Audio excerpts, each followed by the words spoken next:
going on, Brandon? Dude, I think we both had a pretty crazy weekend, right? Yeah, it was eventful and fun. I don't know.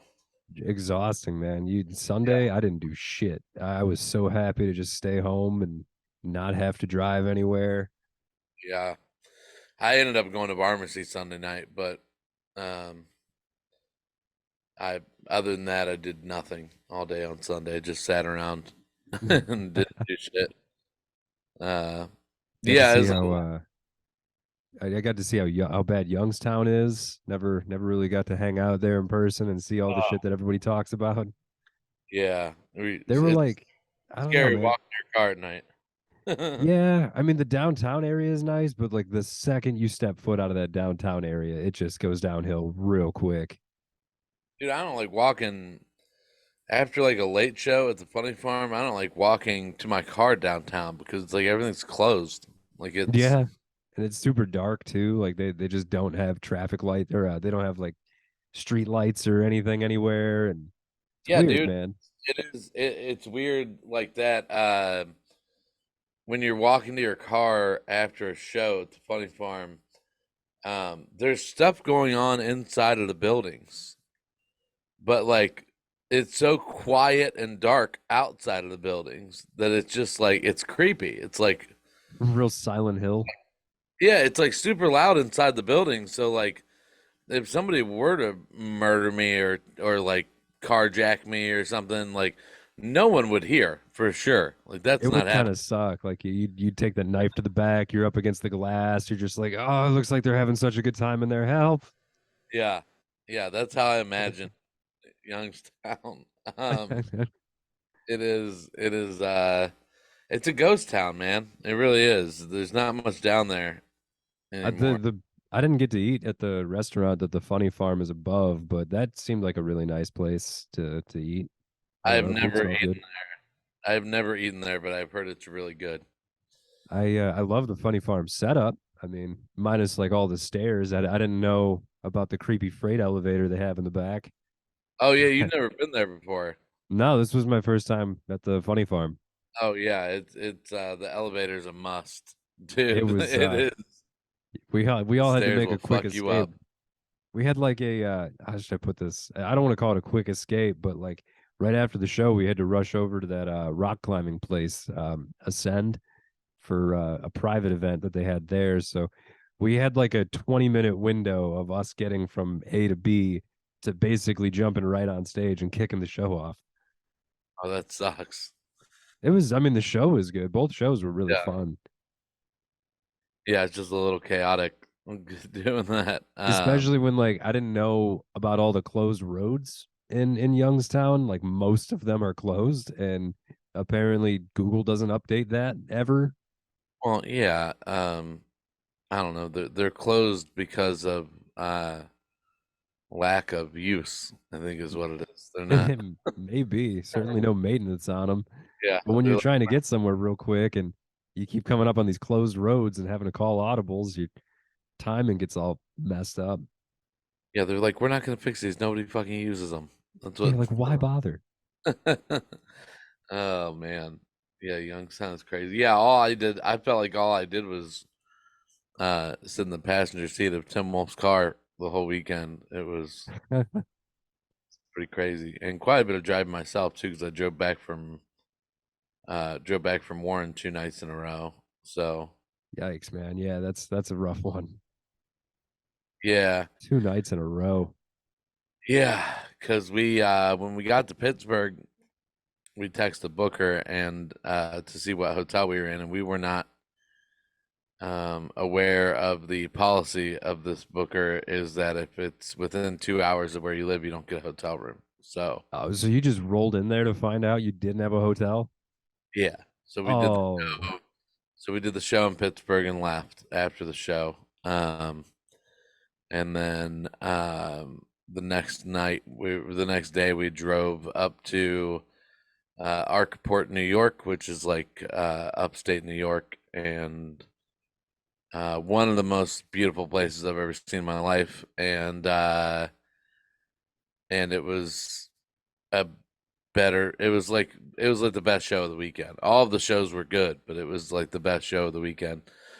I don't know, probably 35, 40 people there, and it was in a small winery, and they're just the best crowd ever. And then we were gonna, like, he offered us a hotel in Arkport, but we just drove back. We were like, fuck it. It was only 3.5 hours. Damn, it kind of would have been nice though. Yeah, so we drove back in a fucking rainstorm for 3.5 hours. Sounds And like you could have stayed. yeah, well, I don't know. The Sometimes at the end of a weekend like that, you just want your own bed really fucking bad. I get that. I do get that. I mean, it's just like, because these road gigs that we're getting, like, they're good gigs, and they pay well. Like, they pay like the same or more than it is to feature at a club. Um, but the hotels are not gonna be great when you're doing gigs I that guess that's you're. a good point. That's a good point because I who mean, knows? Who knows what hotel this guy was offering? well, they're all motels, so they're all like the higher end of the motels. So it's like Motel 6, Super 8, Red Roof Inn, places Okay, like that. those So, are tolerable. Like those are for the eh, most part. not, Really, I've had good experiences with Red Roof Inn. I'm super weird about it, man. Like, I did the Red Roof Inn thing though. Like, those ones, like those bigger chains, you can usually rely on them at least not having bed bugs. Like, Yeah, that's usually you can rely on that.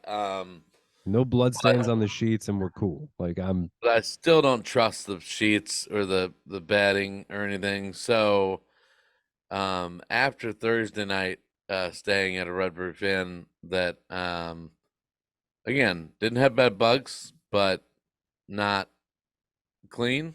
So, I that night I ordered a sleeping bag on Amazon, because I'm like, fuck it, if I'm gonna keep doing these road gigs, I need to not be under these covers here, man. Yeah. yeah, I'm just gonna sleep in a sleeping bag on top of the bed. Like, That's a good I'm move, though. That really is not, a good move. yeah, it's not worth it, dude. There's no, like, I don't know, I'm not getting sick or getting disease from motel bed sheets. It's not What kind happening. of like superpowers would you get from getting bitten Dude, by like a radioactive bed bug? who knows, dude? I mean, it That could be, sounds. yeah, it could be it could just like turn you into one of the motel maids or something. Like Yeah, it, maybe that's how they get them. They yeah. they just they And they trap them and change them over to maids with their radioactive bed bugs in there. yeah, and That's dude, why there's so many bloodstains on the sheets. they're doing construction at this Red Roof Inn, and this black dude comes in and starts complaining that there was construction in his room, and the dude told him that somebody was gonna come clean it, and they never sent anybody. And the dude was like irritated. The dude behind the Obviously. counter, no, Oh, the the guy dude behind, behind the the guy counter. behind the counter was like irritated with this dude complaining to him, and he's like, okay, nobody ever came, and he was like, no, and he's like, okay, Why else would I be down here? and then he's like sitting there for a second, he's like typing shit into the computer, and he doesn't really say anything to the guy, and then the guy was like, are you gonna switch me rooms or what? And he's like, no, I have no room to switch you to. And he's like, all right, well, is somebody gonna come clean my room at least? And he was like,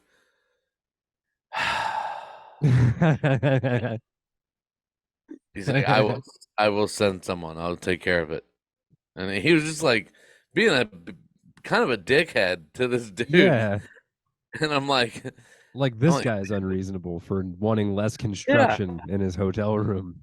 I was confused. I'm like, is this guy on the construction crew? Like, did he not pay for his hotel? Is that why this is like Maybe a maybe he got his buddy a maintenance job and that guy's a junkie or something. So he's like, oh motherfucker, like this guy again, yeah, wrecking rooms and not cleaning it up afterwards, and then letting us rent them out to people. yeah.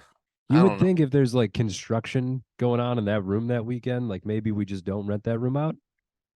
Yeah, there was construction in the room next to us because Oh, we uh the window was covered up by like a white sheet. Like it was like obviously like they were doing shit in there. man, The I might have to change my stance on Red Roof Inns now. That's if all this shit's yeah, going on at that one.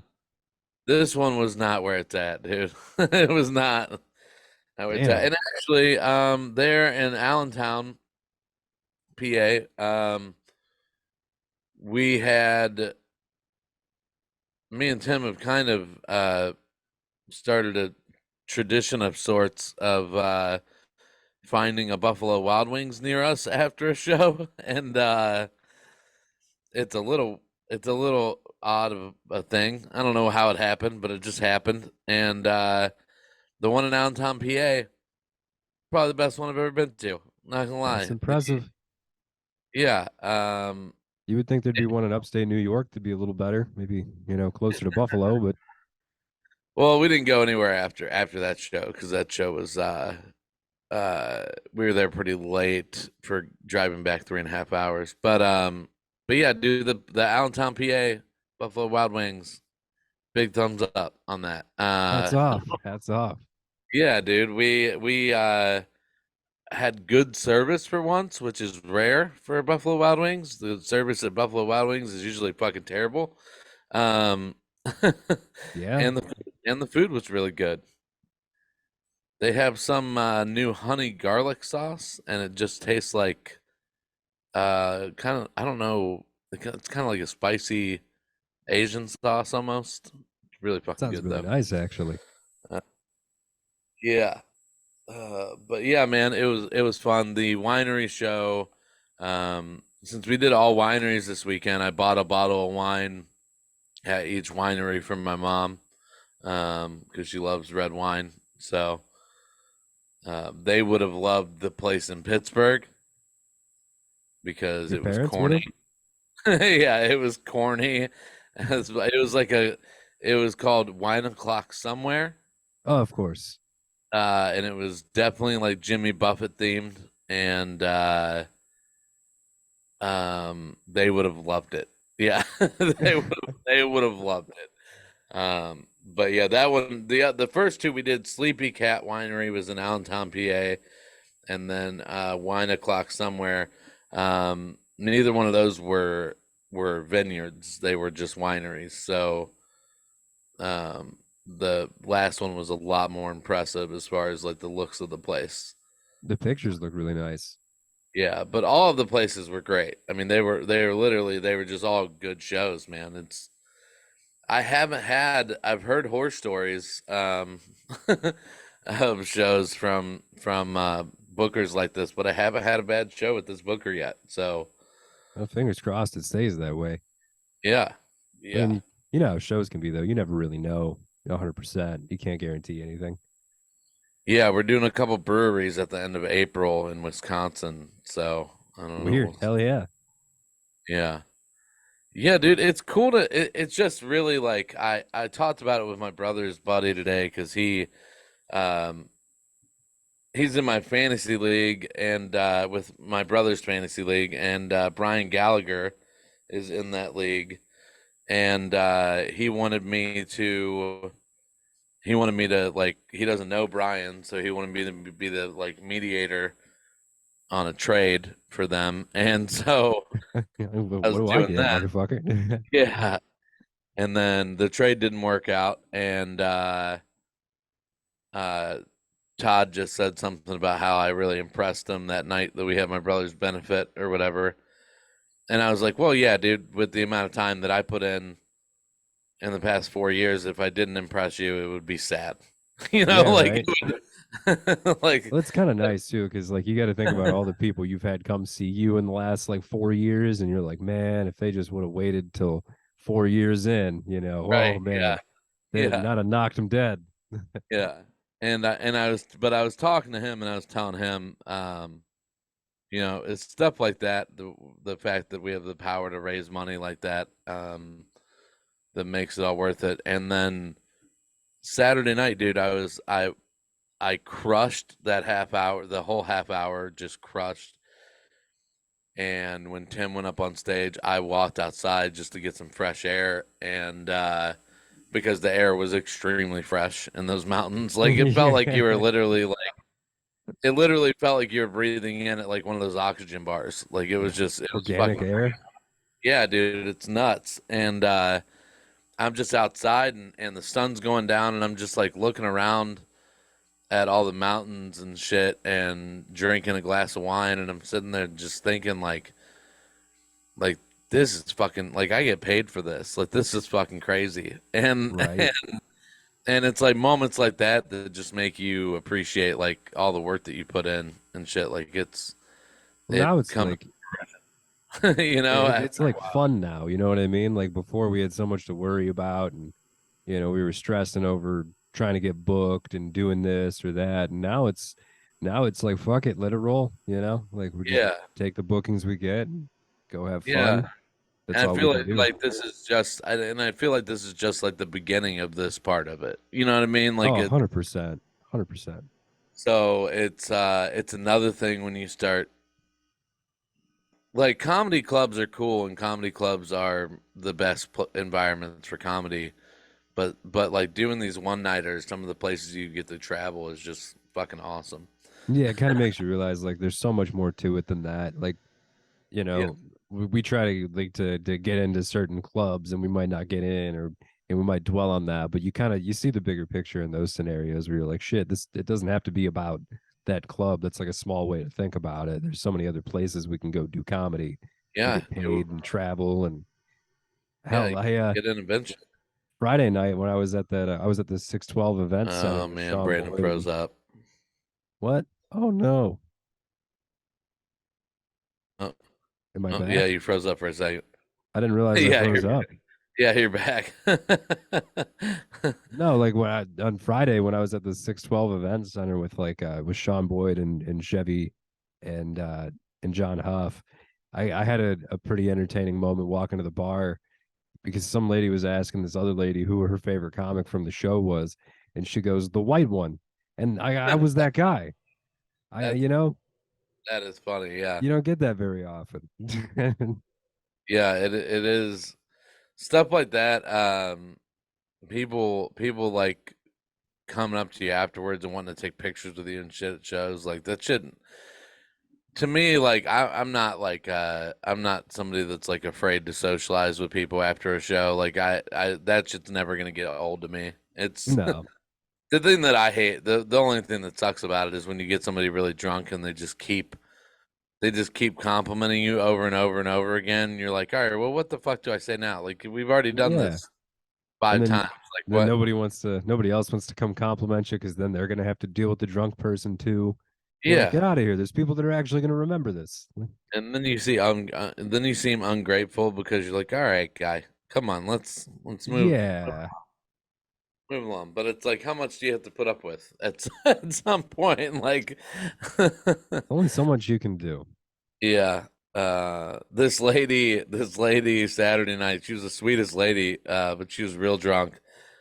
Um, she told us that her daughter lives in Westlake, and so I was like, oh yeah, yeah, have her add me on social media and whatnot, and so I gave her a sticker, and uh, I wrote Tim's social medias on the back of it, and told her like this is Tim's, this is mine, and she was like, I don't know what this is, and I was like, all right, well, just like show it to your daughter, and she'll know. She'll probably piece it together. Yeah, and she was like, "Well, take down my email address." And I'm like, Did you, "Oh, I I guess. Sure." did you Like, just like fake write it on your hand? Like, mm-hmm. no, Yep. I wrote it in my notepad because she was watching me and she she told us that she wanted us to stay with her next time we come there. And I'm like, I don't know. We'll see. We'll see what's up. Saves on a hotel. I mean, she might Yeah. have a better situation than the Red Roof Inn. You should have asked her, is construction going on at your place? Yeah, she was Sounds like, like we get a better deal there. she's like, we have a cabin, we have a blah blah blah. I'm like, all right, maybe we'll see. I don't know.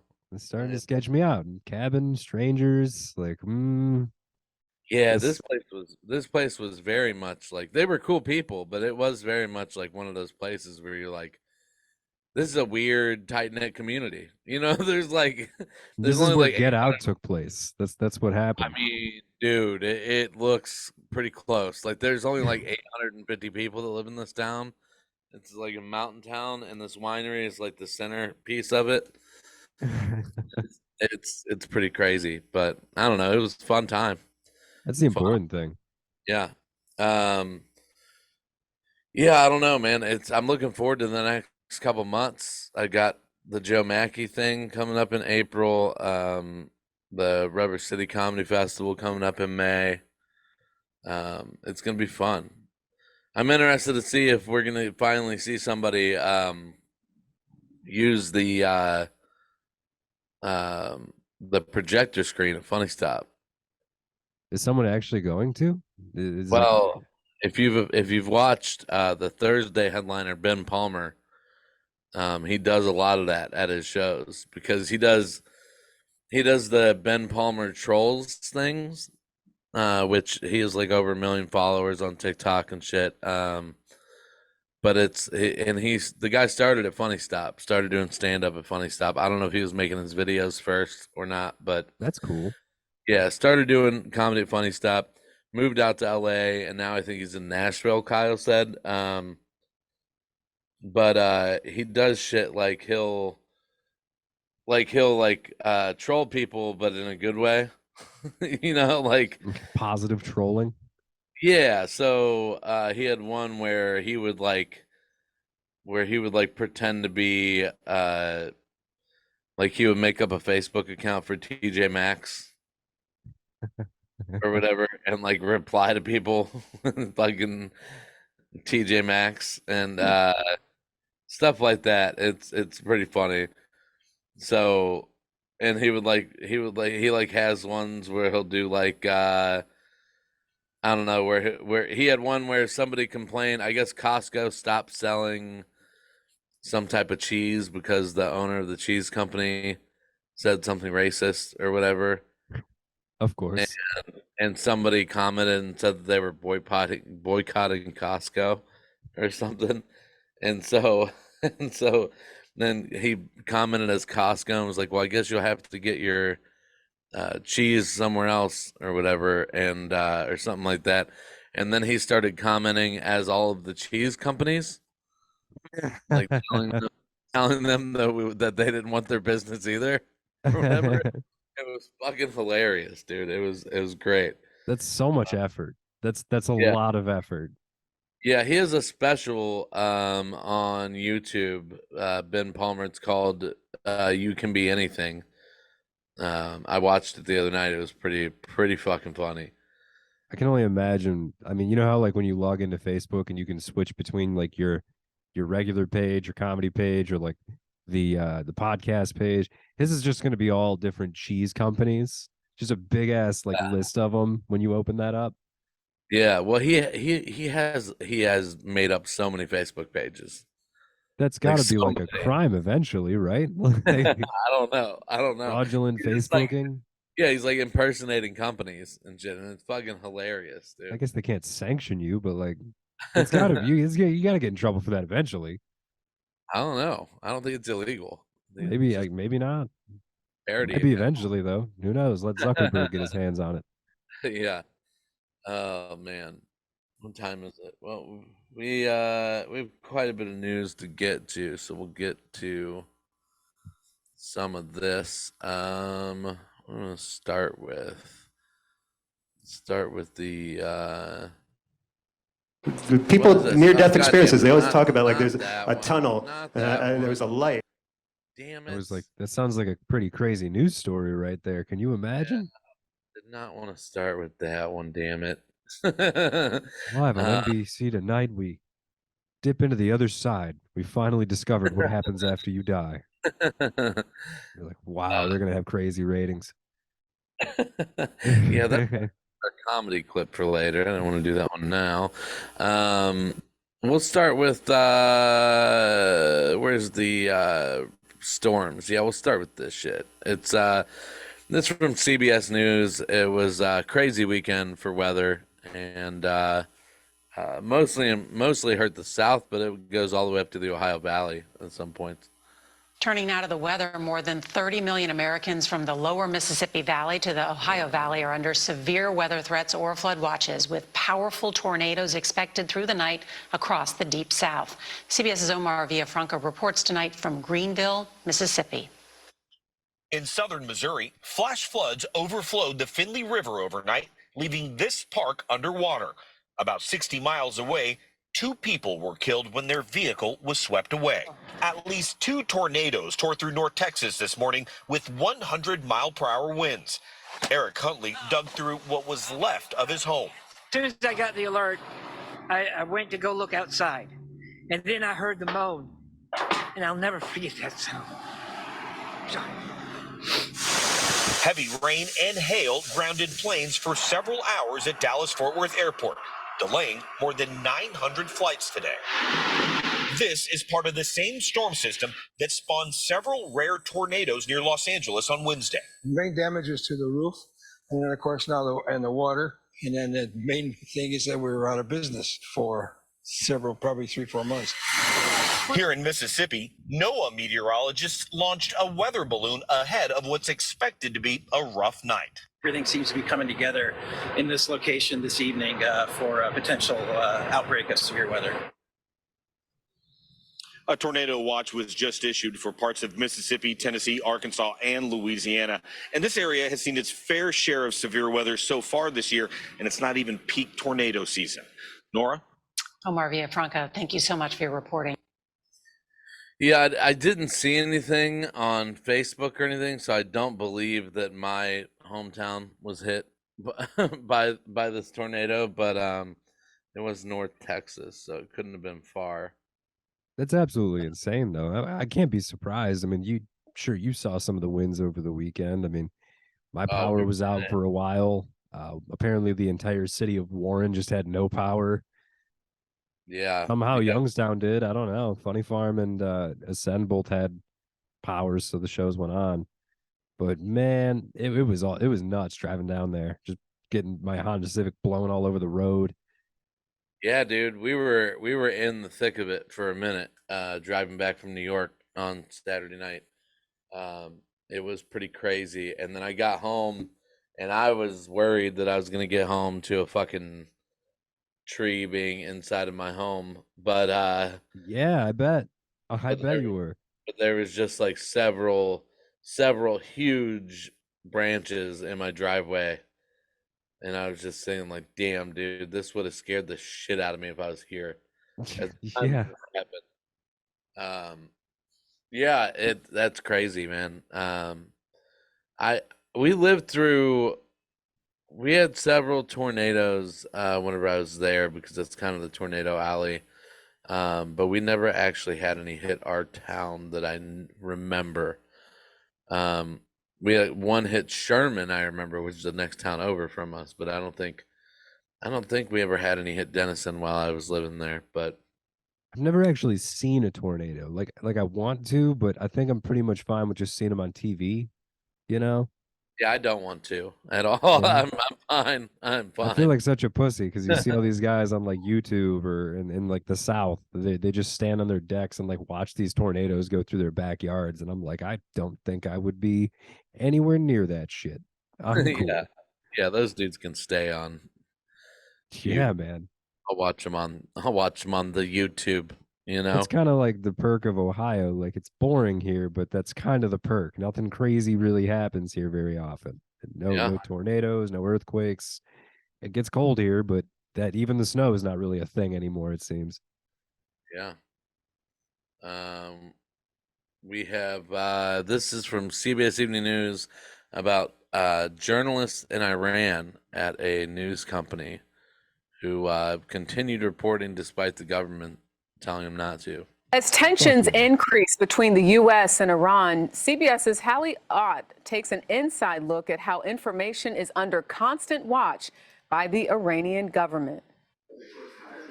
At first glance, this newsroom looks like any other. But the journalists at Iran International have been branded terrorists by the Iranian government. The government considers you a threat. Yeah. What are they afraid of? They see every free journalist as a threat. Protests swept through Iran last year after 22-year-old Mahsa Amini was killed in police custody. Iran International, based between London and Washington, D.C., became a prominent provider of news about the demonstrations for Iranians. Though banned inside Iran, it can be accessed via satellite. Every day, every second, we are receiving information from people inside Iran. Viewed by many inside Iran as an opposition channel, Tehran claims Iran International has ties to its political rival, Saudi Arabia. Iran International says its parent company receives money from a Saudi financer, but that it's independent. And providing information about the protests has come at a steep price. Last year, UK police informed some of Iran International's employees that there were credible threats to their lives. Armed security was installed outside their London offices, and one man was arrested and charged with collecting information that could be used for terrorism. While we were filming, many people asked not to appear on camera. What might they be concerned about for their families back in Iran? Some of them have been in prison in Iran. So because of that, in daily life, they try to not have any connection with them. Can you be safe anywhere in the world? No, here in center of London, we are not safe. Where we can be safe? Days after our story was filmed, Iran International said security advice from UK police prompted it to close its UK broadcast center completely. But it says it won't be silenced by threats and has moved its operations to Washington. Haley Ott, CBS News, London. So it's our problem now, basically. Yeah, but like, what's Iran gonna tell us? Like, hey, you stop it. Suck a dick. I don't know. Like, we're kind of big on free press in the United States. I mean, here and there we have our battles with that even today, but still we don't have to deal with threats if we report something. I mean, we might get sued, but that's about as far as it goes. Uh-oh. Yeah. That's super weird. You just froze up for a second, but you were like, we might get, and then it froze up, and then you came back and you were like, sued. But it's I wonder why I'm freezing up so bad. I don't know. My internet seems fine, and I don't know. You're not like glitching out on my end. Like, everything seems fine normally. I don't know why. Yeah, I don't know. It might be mine. Who knows? It sucks. Well, at least my point still got out there, nevertheless. Yeah. For sure, dude. I mean, it is important to keep the rest of the world informed about what's going on in Iran, because if not, they'll just do whatever the fuck. I mean, they're doing whatever the fuck they want to anyways. Yeah. They the Iranian foreign minister came out with a statement last week condemning France for using brutality against their protesters, which is pretty funny because that's absolutely hysterical. Absolutely hysterical. Iran was just like shooting protesters like a couple weeks ago. So they're like, wow, France, you should take it easy. Yeah. Yeah, I was trying to do a joke about it, and just like, I think people just really don't pay attention to the world news at all, because it's I was basically like just saying like I compared it to R. Kelly telling Leonardo DiCaprio he should stop fucking 19-year-olds, but and try 16-year-olds. That's pretty much what R. Kelly would say. Right, yeah. He's like, you're shooting too high there, Leo. You can do better. Speaking about people who are friends with Jeffrey Epstein, Donald Trump is back in the news. This is I'll play your story that you sent me here in a minute, but this, I think, explains it first. This is about the case against Donald Trump. This is from ABC News. This morning, a lawyer representing former President Trump in the Mar-a-Lago classified documents case is preparing to appear before a grand jury. A panel of judges yesterday rejected Trump's effort to block his lawyer, Evan Corcoran, from testifying. It comes after a judge determined there's compelling preliminary evidence that Trump knowingly misled his attorneys so they would file a sworn statement, even though he knew it was false. Sources say Corcoran is expected to turn over documents as soon as today. Meanwhile, barricades surrounding the Manhattan courthouse as the DA investigates whether Trump's hush money to porn star Stormy Daniels broke campaign spending laws. Sources say at least one more witness may be called before the grand jury decides whether to indict Trump. In the meantime, Trump is lashing out at Florida Governor Ron DeSantis, his expected rival in the 2024 presidential race. Trump calling him an average governor, criticizing DeSantis' record on COVID and education, and writing, Ron DeSanctimonious is not working for the people of Florida as he should be. He's too busy chatting with a ratings-challenged TV host from England, desperately trying to rescue his failing campaign. I don't know how to spell DeSanctimonious. I don't really know what it means, but I kind of like it's long. It's got a lot of vowels. I mean, so we go with that. That's fine. In his interview with Piers Morgan, DeSantis appeared to question Trump's leadership. The way we run the government, I think, is no daily drama, focus on the big picture, and put points on the board, and I think that that's something that's very important. Back here in New York, the grand jury is expected to reconvene today where it's possible they'll hear from that additional witness. I'm really ashamed that I think that he even has something close to an Italian last name. It sucks, man. Yeah, he's a piece of shit. But I find it hilarious that Trump is questioning his decisions on COVID and education. COVID. I mean, Trump said COVID wasn't really a thing. Like he acted like it wasn't a problem at all. Of all people to say that you handled COVID poorly. Trump, really? Dude. He was the one like getting the vaccine without telling other people to get the vaccine. You know, like shooting down Fauci's ideas. I don't know, a virologist. That's really who you're not going to listen to. And not only that, I mean, Trump put DeVos in charge of education, someone who's never even seen the inside of a public school. What room does he have on those two topics specifically? Right? Yeah, and I don't know. I thought it was funny that I said the case against Donald Trump whenever really it was the cases against Donald Trump. I mean, multiple grand jury trials going on right now. It's like different situations. I mean, do you think they've waited this long just to try to build efficient cases, or do you think this was just like a last ditch effort to try to get fucking something on this guy? No, I think it took this long to build the cases. Grand juries take a long time. Yeah. That's what it is. And I don't know. I think if they do indict him, I think they will move the trials along pretty quickly because they don't want this hanging over the election. I think they'll move pretty quickly with the trials. I guess you kind of have no choice. Yeah, I just want to see that. I just want to see that fucking mugshot. That's it. I'm just that mugshot on the t-shirt. That's all I want. I'll be kind of bummed that it came down to falsifying business documents. That's what got him. Like of all things, of all of the things that he could have been charged with, that's the one. Well, that's one of the grand jury cases. The other grand jury case is the Mar-a-Lago thing where he lied to his lawyers to make them think that they could say that all the documents were given up, basically. I don't even know if I trust his lawyers enough to say that they didn't. I really don't.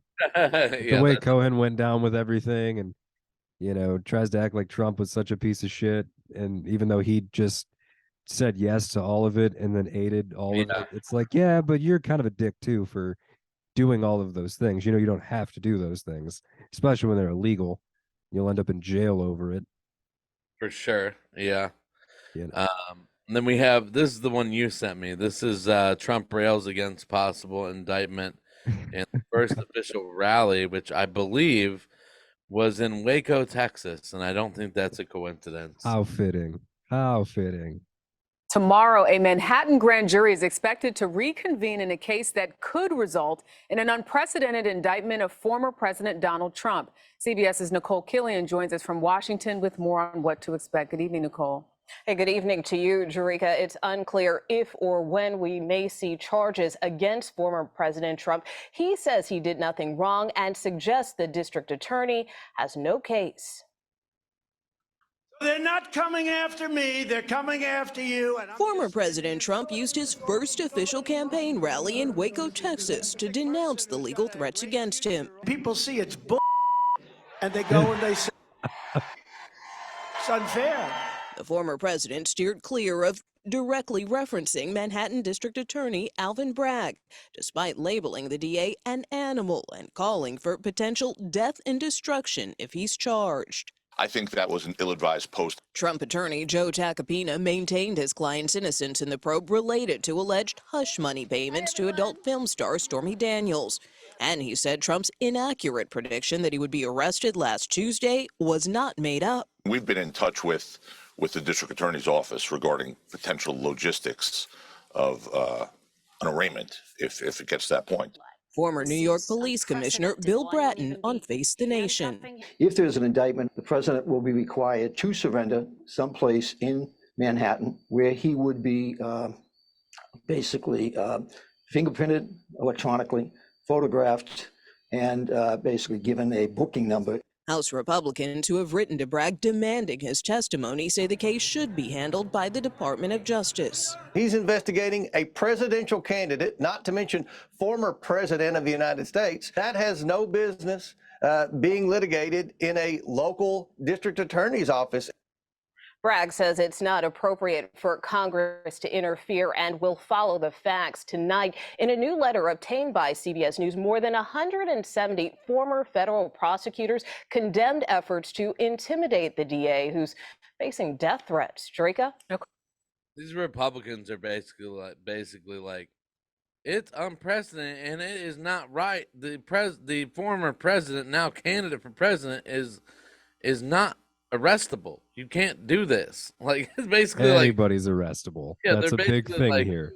They're basically like he is above the law. Like, it's like, no, it's that you might as well just come out straight and say that. Like, that's and that's the problem is, like, for a long time that's the way it has been. You know, we kind of pretend that that's not the case. It's entirely the case. There's plenty of people that are wealthy enough to basically be above the law.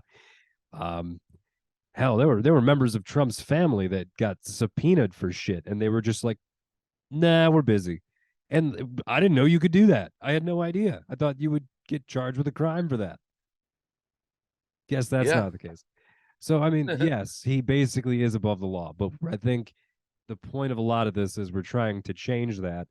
And Trump, of all people, of all former presidents, is the worst at being above the law. He's not smart enough to get away with dumb shit like that because he brags about it. And then eventually that catches up with him. Yeah, man, I'll believe it when I see it. You know, when he actually gets arrested, like, I'll believe it when I see it. I still don't think it's going to happen, but what did it for me was his company basically being bankrupted. That was like the first time where I was like, okay, that's something. You know, it's more than I thought was going to ever happen. So I guess we'll take what we can get. But even something as small as like business fraud to me is it's a pretty small pebble in the rock pond, in my opinion. You gotta think, like, January 6th, like, people died. So that's a pretty big thing compared to business fraud. Right. Yeah, and I don't know what's going on with that case. I have no idea. I know the special counsel is handling it or whatever, but I don't know what the hell's going on with it. I don't expect much. Yeah.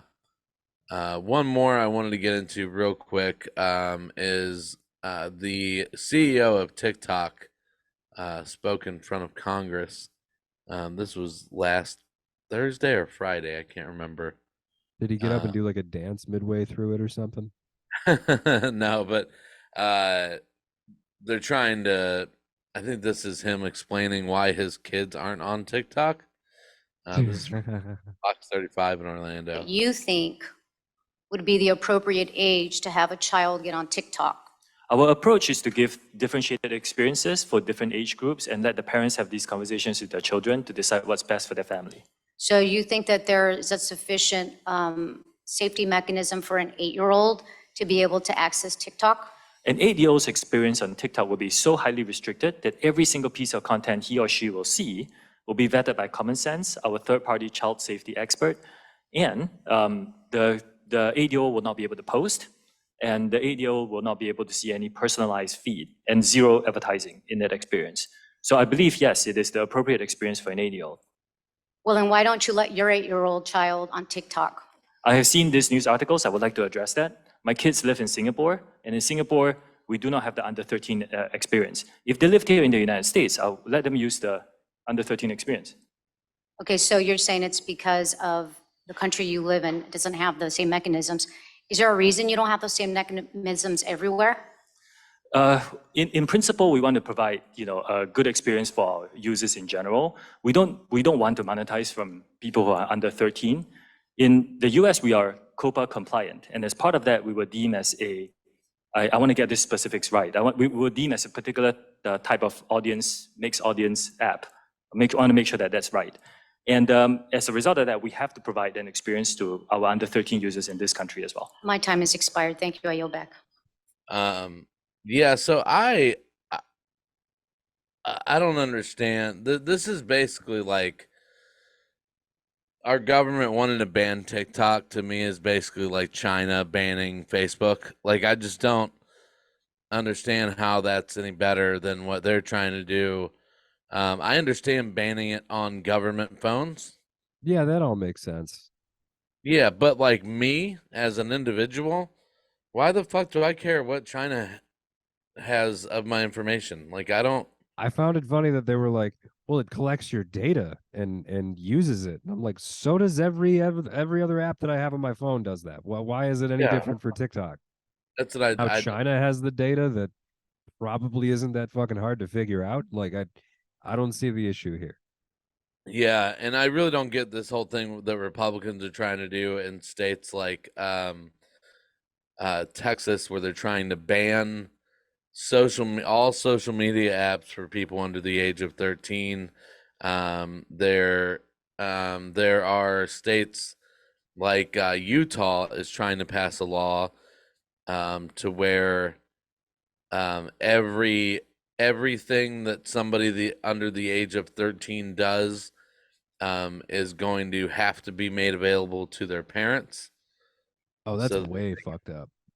Yeah, well, dude, it's like, to me, it doesn't make sense that these Republican states are doing shit like that. Like, aren't you supposed to be about freedoms? And you talk about how they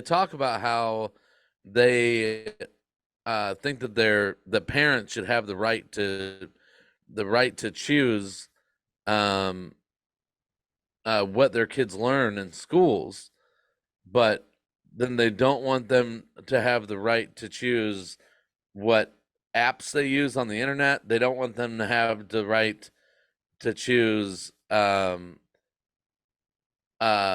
with hormones and shit like that. Like, it's just like you only want freedoms if they align with your fucking viewpoints. Like, why don't you just say that's the that? exact point I was gonna make is you see these Republicans saying, I want my child to be able to choose what they learn in school as long as it's Texas history, or like as long as it's the American history that I want them to learn, and things like that. And like, yeah, we want the government to stop meddling with religion as long as it's not as long as it's pro our religion and they're not choosing other religions. As long as you don't mess with Christianity. We can't let the gays do that, because that would be against our religion. But we're all for small government, with less regulation, and things like that. It's complete hypocrisy. And I feel like it has grown to that level more so in the time I've been alive than it feels like ever. You see the Republican Party outreach towards other issues that don't necessarily pertain to what that traditional viewpoint would be. And that's kind of what blows my mind with some of this shit anymore. Like like the banning drag show stuff for kids and all this other stuff. The party went from like don't tread on me to like please tread on them. That's Right. kind of Yeah. what it turned into. Yeah. And this is and I will say this is not just Republicans that want to ban TikTok. There are a lot of Democrats that want to do it as well. That's true And, too, for sure. and I think it is all around a mistake. It's just a bad precedent to set. Like It's because people fear what they don't understand. I think that's a lot of it.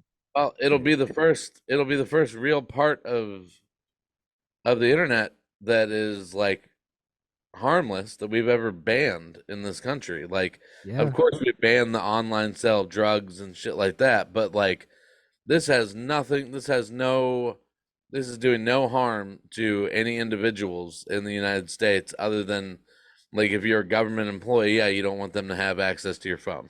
I understand that. Like, that's How hard is that? Yeah. To just not download TikTok on your government phone. How hard is that to not do? Yeah. But yeah, and we had another news story today, but I did not want to make jokes about shooting at an elementary school, but I did want to acknowledge that it happened. They make the news still? I'm kind of shocked. Yeah, this one was there was a shooting at a Nashville elementary school. I think it was three children and 3 parents died, I think it was, and then the gunman or gun woman in this case was killed. Oh, that's So new. yeah, that's the first one I've ever heard of that it was a female shooter this time. 28 years old, so I'd be interested to hear what the motives were there. I just don't get it. I don't get it. Yeah. I mean, I don't think I'm ever gonna get it. And frankly, if the day I do get it comes around, I should probably check myself into somewhere. You know what I mean? Like, Yeah. I'm never gonna end up in that spot where I'm gonna be like, I get just going into an elementary school, just killing kids. It seems like the right thing to do in this situation. Yeah, it's pretty fucking nuts, man. I don't know. But well, I don't want to end on a sad note, so we'll I have this comedian. I have not Matt Ruby was on We Might Be Drunk today, and I thought he seemed like a pretty cool guy, and his special on YouTube is called Substance. And basically what it is he recorded 4 half hours. It's not a 2-hour special, it's an hour and 12 minutes. So he cut a lot of it, but he recorded 4 half hours, four different weeks, and one of them he is sober, one of them he is high as shit on weed, and then one of them he is tripping balls on mushrooms, and then one of them he was just inebriated on alcohol. So I can't wait to watch it. Actually, I'm gonna watch it either tonight or tomorrow. But yeah, very interesting. And I have heard of Matt Ruby before. I've just never listened to any of his comedy before. But I'll play a clip of him real quick. This is from his YouTube page, where his special's at, Matt Ruby on YouTube. People near-death experiences, they always talk about like there's a tunnel and there was a light, and I felt like I was being pulled towards the light, and that's what it feels like to die. And So this is when he was on mushrooms, just so people know. All right. a near-death experience. And then I started thinking about like, well, what does it feel like to be born? That's what it feels like to die. And it's like, well, probably when you're being born, you're inside your mom's birth canal, and it probably like feels like there's just this long tunnel, and then something spreads and some light comes in, and you're just being pulled towards the light. And being born maybe is just another version of dying, and dying is another version of being born.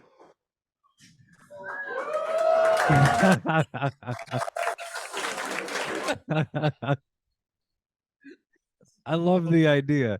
I love the idea that this was not a laugh break. This was people that were just like, holy shit, he's right. Like, yeah, dude. Yeah. it didn't take mushrooms for them to piece that together. So he said that his favorite 2 were the one where he was the one where he was sober, and the one where he was on mushrooms, because he said the one where he was on mushrooms he felt the most connected with the crowd, And the one where he was sober, he felt like he was the best as he can be as a comedian. Whereas the one where he was drunk, he said he blacked out. He doesn't remember He's his that set. drunk. Yeah, and Holy shit. he said the one where he was drunk, when he watched it, he was like, "What the fuck am I doing? Like, what is this? Why am I gonna put this out that shows like me just being inebriated and not being able to do comedy?" Like, he's like, "This just shows me being really bad at what I'm doing." I think that's part of the fun. I really Yeah, do. yeah. Mark Norman on We Might Be Drunk was like, "Yeah, you remember talking to me that night?" And he was like, "What? You were there?" It's like, "Yeah, dude, we talked like right before you went up." He doesn't remember it all. That's so funny. I love that idea though. It's like the three mic thing with Neil Brennan, but like a different concept, you know? Yeah, for sure. I don't know Yeah, how I would like go about that. Like I haven't really explored a lot of those options as far as like going up and doing like weird shit on stage just for kicks, because like I'm still in the phase of being a comedian where I'm just trying to be really good all the time. So like what the was Brandon trying to be? what was I trying to Brandon be? froze up one more time. He's gonna freeze here in a minute. Oh, there he is. All right. God damn You it. said you said I'm just trying to be, and then you froze up. Because I don't know what I want to be. No, I was saying that I'm just trying to be good all the time. And naturally, I'm not trying to get fancy with it over here where we start involving mushrooms and all Yeah. kinds of weird shit, you know? I haven't gotten experimental. No, what I had a thought though, the last Monday when I did Imposters, as like Kevin Oskapovich's set wasn't going great, and they and Mike Strength started messing with the lights and like changing the red light to the blue light to the white light, like the stage lights. And I thought it would be pretty cool to do like the red light is like crowd work, the blue light is like one liners, and then the regular light is just like my regular jokes, you know, so just would be like a go fun in and out game. of it whenever the light changes. Like that would be pretty funny. Turn into like an open mic game or something. I Yeah, like that idea.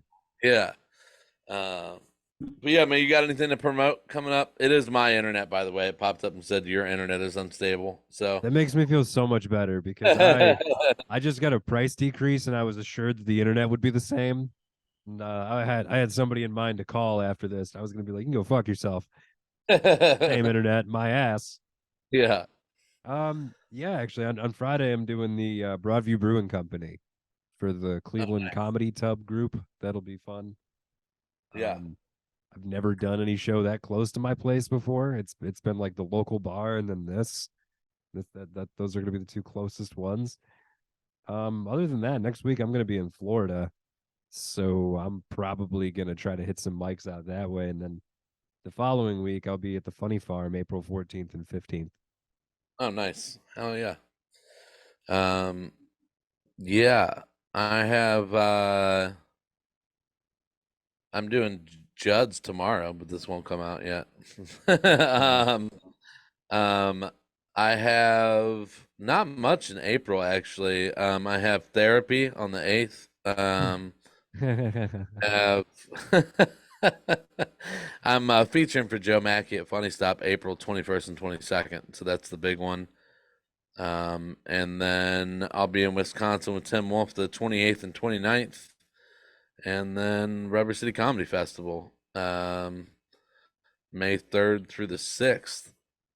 And then we have Sassy's in Twinsburg with Bill Squire, myself, Brandon, and Jimmy Killius on May 13th. So it's gonna be such a kick-ass show. That, and then I'm doing, I don't know what room it is. I don't know what the place is called yet. Gabe didn't tell me, but I'm doing Gabe Gary's new show in Northfield. May 19th. I told him he was encroaching on our territory a little bit. That's why he gave you the spot. So because he it could is close sue to things. Lynchburg. Yeah, but I'm featuring for Bill Squire there in Northfield May 19th. So we got to get our tickets sold before Gabe starts selling his tickets, I think is what. Rules is rules. Yeah, so I don't know. We'll get flyers out for that shit soon. We got to get together and fucking get some bomb hards recorded in the next couple weeks. Yeah, we definitely do. It'd be nice if we could do something this weekend, but I don't know. Somebody's leaving for Florida on Friday. Oh, you're leaving Florida on Friday. True Okay. that, buddy. So when are you gonna be back? I believe either the day before Easter or the day of Easter. What is it? Yeah, April 8th.